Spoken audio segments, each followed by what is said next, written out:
1 Season 2. Season 2 hanya sampai akhir bulan Juli. 1 bulan setelah Papa Vanette meninggal, Sean dan Lanita kembali pulang ke Indonesia. Keduanya lama berada di Prancis. Selain mengurusi Vanette, Sean dan Lani memilih sekalian berbulan madu menikmati keindahan kota Paris. Tak disangka Aldweg yang saat itu ikut ke Prancis, bisa membantu dan menghandle urusan Vanette dan perusahaan berlian Papa Vanette. Aldweg adalah pengusaha muda yang kerap bolak-balik Indonesia-Meksiko yang kebetulan sedang liburan di Indonesia, mencari calon istri asal pribumi tapi malah bertemu dengan Vanette. Tugas Sean menjadi sangat mudah karena Aldweg sangat bisa diandalkan. Hingga bulan madunya pun berjalan lancar. Kini Sean dan Lanita sudah kembali ke tanah air dengan membawa banyak oleh-oleh untuk semua orang yang mereka sayangi. Kabar Suzana sedang mengandung benih Dimitri pun membuat Sean dan Lanita senang. Sementara Aleska yang masih belum sadar, perawatannya dipindah ke rumah atas permintaan Danisha. Tentu saja Saskia pun tinggal di rumah Sean untuk merawat Aleska. Ancaman Danisha malah membuat Saskia senang. Progres pendekatan Rashid pada Hilda cukup bagus. Kabarnya Hilda sudah 3 kali pergi kencan bersama Rashid dalam kurun waktu 1 bulan. Begitu pula dengan hubungan Jas dan Sharon yang semakin dekat, meski Sharon masih belum menerima Jas sepenuhnya, tapi Jas senang karena Sharon sudah kembali akrab dengannya. Lalu kabar mengejutkan datang dari Dane. Dane pun sedang mengandung anak dari Eric. Tentu saja semua kebahagiaan meliputi para tokoh dalam novel ini. Dimitri sibuk membuka banyak pesanan bahan makanan khas Prancis yang dibawa Sean untuknya. Dia tampak senang dan bahagia hingga Suzana yang sedang muntah karena mual dipancui tak begitu dia pedulikan. Sri sigap mengurut punggung Suzana yang membungkuk di wastafel. Sementara Naila segera memberi Suzana air hangat. Suzana melirik Dimitri yang asyik dengan hadiah-hadiah dari Sean lalu menghela napas dalam. Awas saja kalau dia lebih mementingkan masakan daripada anaknya nanti. Desis Suzana kesal. Tiap malam bukannya mendoakan anaknya malah mendoakan semua pesanannya lengkap dibawakan oleh Sean. Kehamilan Suzana dan Saskia hanya beda 3 bulan. Tapi Saskia jarang sekali mengalami morning sickness. Saskia begitu tabah dan sabar dengan kehamilan dan semangatnya mengurus Aleska. Danisha pun tetap mengizinkan Saskia kuliah lagi di sela-sela dirinya mengurus Aleska. Terkadang Danisha mengantar jemput Saskia kuliah karena khawatir gadis itu kabur. Sungguh aneh pemikiran Danisha. Danisha takut Saskia merasa bosan dan pergi meninggalkan Aleska karena dianggapnya beban. Padahal Saskia sudah menunjukkan kesungguhannya mengabdi pada Aleska.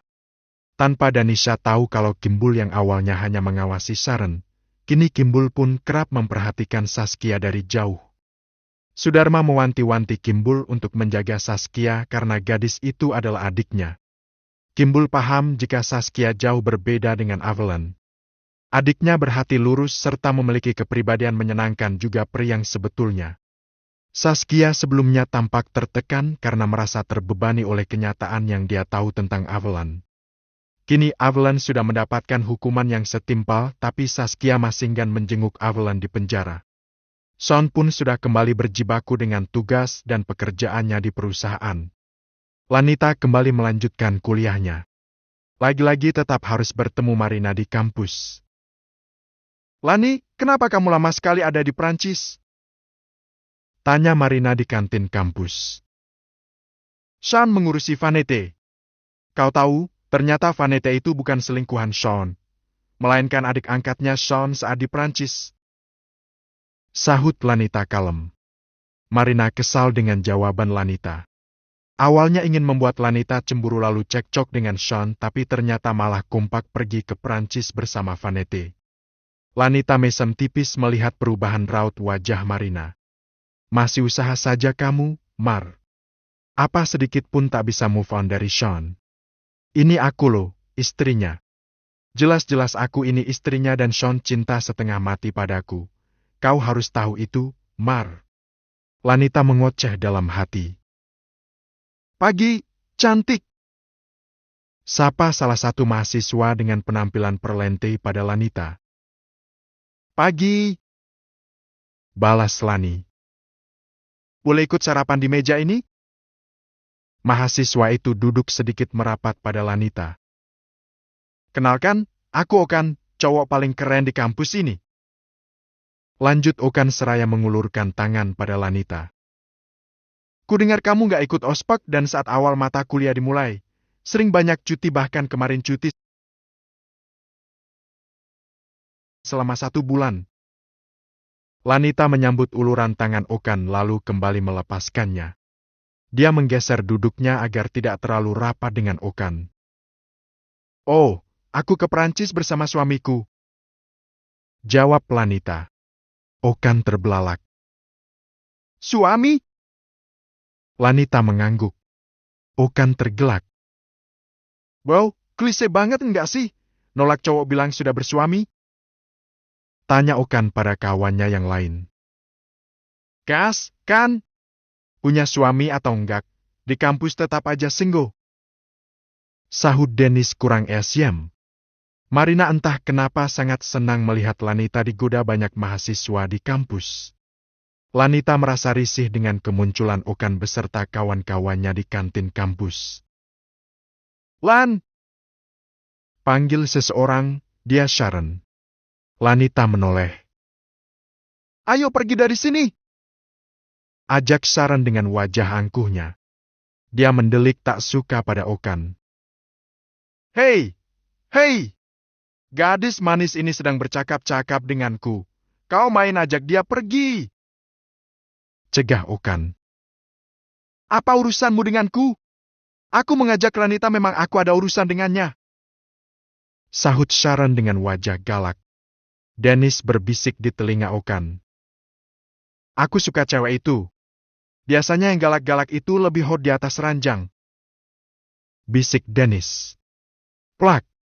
Sharon menampar Dennis karena dia mendengar bisikan Dennis di telinga Okan. Oh, tamparanmu saja terasa menggairahkan dan seksi. Desah Dennis. Dasar mahasiswa mesum. Umpat Sharon segera menarik lengan Lanita dan setengah menyeretnya menjauh dari Okan dan yang lainnya. Lanita nyaris terantuk pot tanaman hias karena Sharon menggeretnya kuat. Pelan-pelan apa? Syah! Gerutu Lanita. Kamu ngapain so akrab dengan Marina? Ketus Sharon. Dia yang mengakrabkan diri. Kok? Sahut Lani. Aku tidak suka gadis munafik itu. Apa kau tahu? Dia senang kau banyak yang menggoda di kampus ini. Mau cari masalah dengan Sean? Bagaimana kalau Marina menghasutmu lagi seperti sebelumnya? Sharon masih saja kesal dengan kepolosan Lanita. Sean itu percaya sama aku, Syah. Begitupun sebaliknya. Ucap Lanita. Ya, tapi jangan santai-santai begitu digoda mahasiswa-mahasiswa tengil macam si Okan dan gengnya itu. Kudengar dia anak pemilik yayasan kampus ini, tapi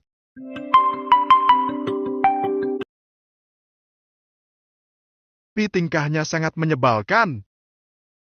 Dengus Sharon. Lanita tersenyum melihat wajah judes Sharon. Kamu sudah tak ada mata kuliah siang ini? Pulang ke rumah mama, yuk. Ajak Lanita. Aku mau pergi bersama Jas ke acara launching butik baru milik kakaknya siang ini. Sahut Sharon. Mana jauh hari?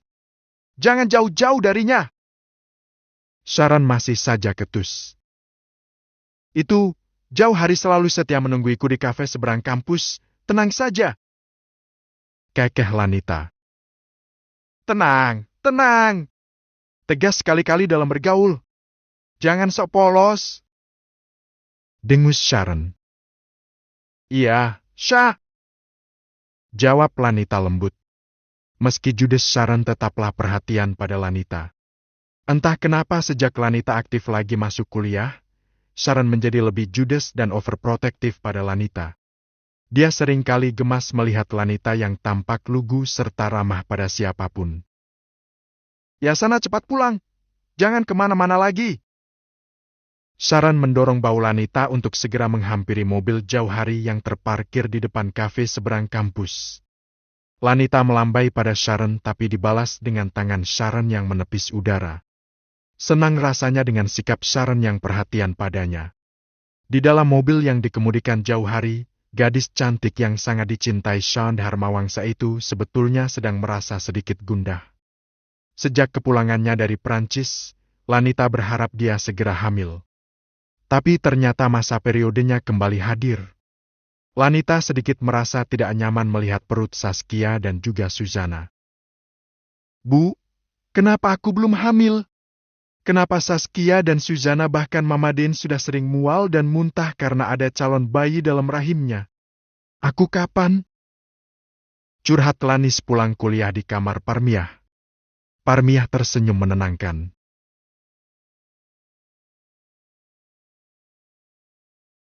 Usia pernikahan kalian belum ada 6 bulan. Tenang saja, tidak semua pasangan suami istri akan langsung mendapat momongan. Jangan merasa gelisah, nak. Parmiah membelai rambut Lanita. Lanita diam.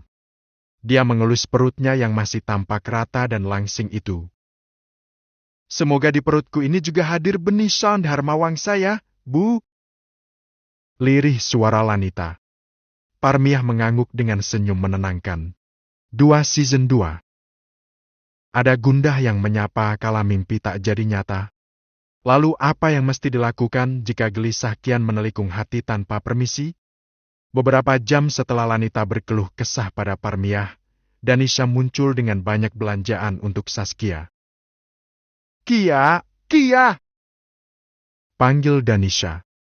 Saskia tergopoh-gopoh muncul dari kamar Aleska. Dia baru saja menyeka tubuh calon ayah bayinya dengan air hangat. Jangan pakai celana kulot lagi. Ini, pakailah baju-baju hamil yang Mama belikan. Jangan menolak, harus patuh. Oh, mana Suzana? Mama juga membelikan beberapa baju hamil untuknya. Ucap Danisha nyaring di ruang tengah seraya sibuk mengeluarkan semua barang belanjaannya. Sri, Sri! Panggil Danisha. Sudah saya panggilkan sejak tadi, Nyonya. Jawab Sri yang sudah berada di ruang tengah. Panggilkan juga Lani. Titah Danisha. Aku di sini, Tan. Lanita muncul dari balik rak buku. Sejak tadi Lanita memang sudah mengintip kehebohan Danisha. Suzana pun muncul dengan rambut sedikit lembab. Dia selalu saja muntah-muntah.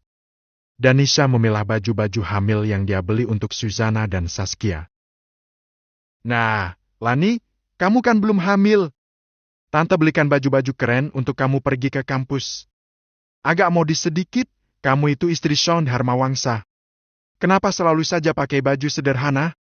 Di rumah pakai baju sederhana tak apa-apa. Tapi kalau keluar, jaga wibawa Sean sebagai pengusaha kelas kakap dengan memakai sesuatu yang mahal sesuai status sosialmu sekarang. Apalagi kamu anak Den. Aduh, Lanita, tante gemas sama kamu. Cerocos Danisha menjejalkan banyak model baju kekinian untuk Lanita. Lanita sampai kewalahan menerima pemberian Danisha yang meluap. Dia mengecek bandrol dan terbelalak. Tante, satu baju mahal sekali. Ringis Lanita. Esti, sudah, itu tidak mahal. Kamu percuma jadi orang irit, mau kena murka Sean? Pakai, ya. Tante juga murka kalau semua baju itu tidak kamu pakai. Tenang saja, Tante tidak kalah canggih dari Suzana untuk urusan menerka ukuran baju penghuni rumah ini. Danisha benar-benar sibuk dengan tumpukan paper bag yang masih saja dibawakan Davin tak henti-henti. Beres? Lelah aku membawakan paper bag berisi belanjaan wanita. Davin menghempaskan tubuhnya di sofa. Danisha meminta Sri membuatkan minuman segar untuk Davin lalu kembali sibuk dengan belanjaannya.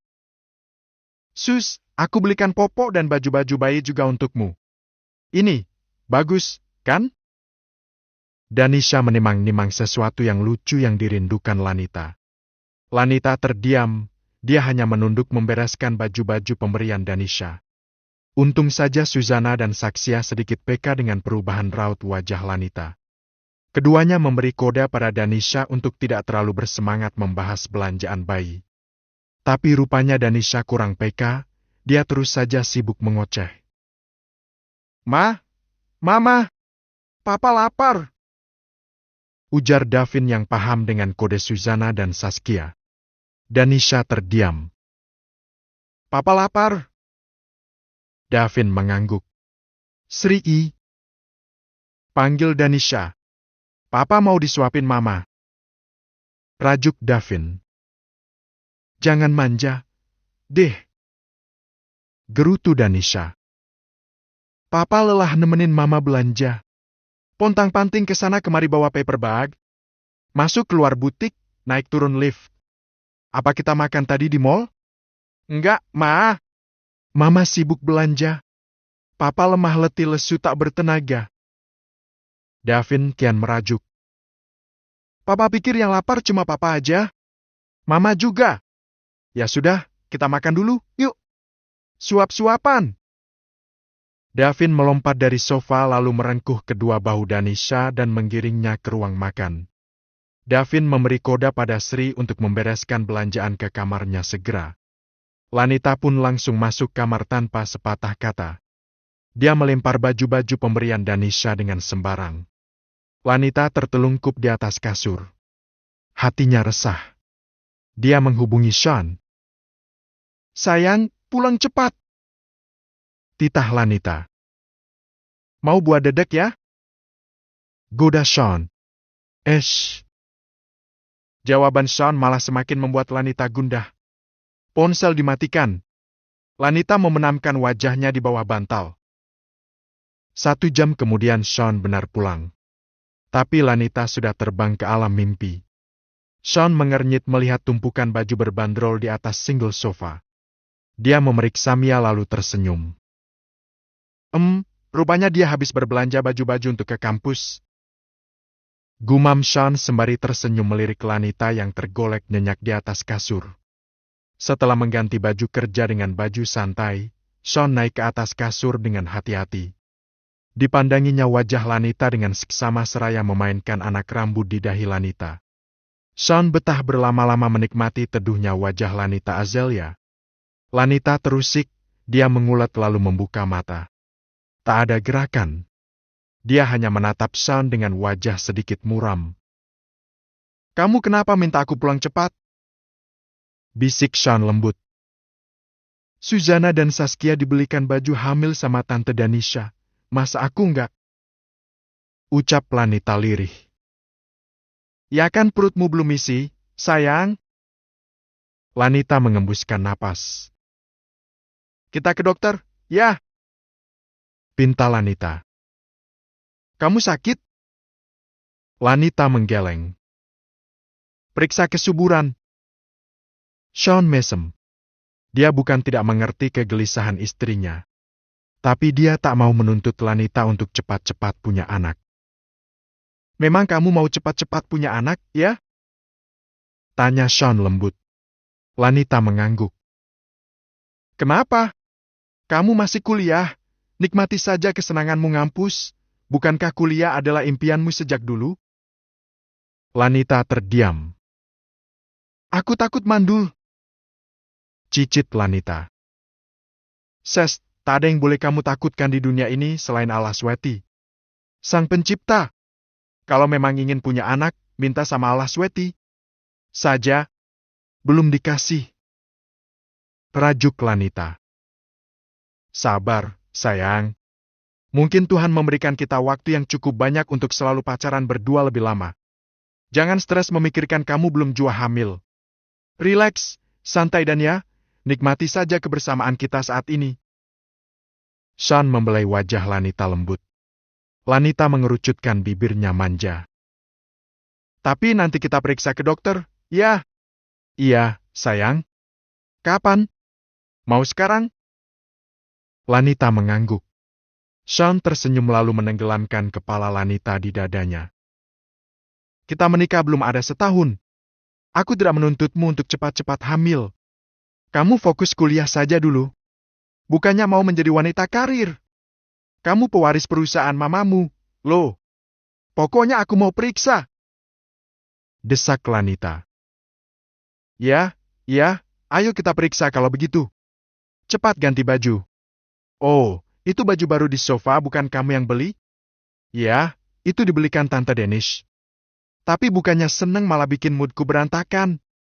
Oke, ayo, kita periksa sekaligus makan malam di luar. San mengecup pucuk kepala Lanita. Oh, tadi Sharon telepon aku. Kenapa? Dia minta bodyguard khusus untuk menjagamu di kampus. Memang ada apa? Tanya Sean. Lanita mengernyit seraya menggeleng. Tak ada apa-apa. Dia hanya tak suka aku dekat-dekat dengan Marina.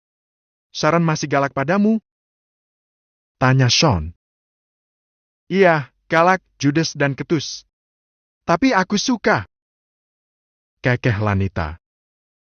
Sharon sepertinya menyayangimu, Lani. Mama Dan juga kemarin sempat tanya kabar Sharon. Aku berharap Sharon bisa kembali ke rumah Mama.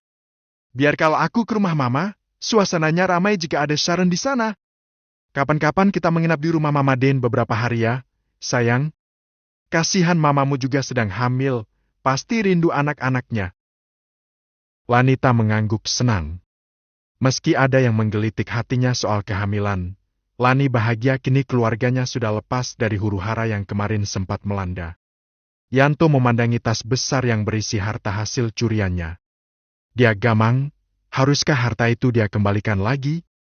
Yanto berpikir dia harus membicarakan hal itu pada Kimbul. Dia pun keluar kamar. Mbul! Panggil Yanto. Jawab Kimbul yang akhir-akhir ini banyak membeli aneka makanan. Ada yang ingin kubicarakan. Ujar Yanto. Aku juga. Sahut Kimbul. Ya, kau dulu saja. Ceritalah. Ceritaku panjang. Sahut Kimbul. Aku juga panjang. Tapi kau saja dulu. Ucap Yanto seraya sigap duduk di sebelah Kimbul yang sudah selesai menyantap makanan di atas meja. Wajah Kimbul serius. Dia menyugar rambutnya berulang kali lalu menghela napas dalam. Maka dimulailah cerita Kimbul dari sejak Sudarma bekerja di rumah Sean hingga menjadi kaki tangan Eve dan berakhir di penjara. Setelahnya Kimbul menceritakan kisah akhir tragis kematian Oma di penjara yang menggantikan Avalon. Hening beberapa saat. Kimbul menatap lekat Yanto yang diam dengan bibir rapat terkatup. Kenapa kau diam? Tanya Kimbul. Mata Yanto akhirnya mengerjap. Oma mati? Dia mati tanpa ada yang mengenali. Caci maki aku saja atau pukuli aku. Aku memang yang memberi racun pada Avalon. Tak kuduga kalau perempuan iblis yang kuincar meminta Omah menjadi penggantinya. Lirih suara Kimbul. Hening lagi. Bukan salahmu, Mbul. Akhirnya hanya itu yang terucap dari mulut Yanto. Kimbul menepuk bahu Yanto. Kau tidak dendam padaku? Marah, gusar atau ingin menikamku? Yanto menggeleng. Yang mau kau habisi bukan Omah melainkan Avalon. Omah hanya berada di tempat dan waktu yang tidak tepat saja. Serta hingga ajal menjemputnya, dia tidak bisa meraih hati anaknya. Malang sekali kau, Omah. Ucap Yanto mengekeh getir. Kimbul menelan ludah, tak diduga reaksi Yanto akan setegar itu. Kau tidak mencintai Omah? Tanya Kimbul. Yanto memicing. Aku dan Omah terpisah sudah cukup lama. Hubunganku dengan Omah pada akhirnya hanyalah saling bertukar keuntungan. Tidak lebih. Meski saat ini aku sadar aku ingin membina rumah tangga kembali dari awal, Omah sudah tiada. Itu bukan karena cinta. Hanya ingin menata lembaran hidup yang baru. Papar Yanto. Kimbul terdiam. Baiklah, tunggu sebentar. Yanto kembali ke kamar. Dia membawa tas besar dan berat lalu menyerahkannya pada Kimbul. Apa ini? Tanya Kimbul. Harta adikmu, anak Avalon. Lalu Yanto menceritakan bagaimana dia menggasak rumah Avalon saat itu. Kenapa kau serahkan padaku? Kimbul masih belum mengerti. Berikan pada adikmu. Biar perhiasan yang kuambil saat perempuan itu di gudang saja yang mau kujual lalu kujadikan modal usaha. Sahut Yanto. Kimbul membuka tas dan terbelalak melihat isinya.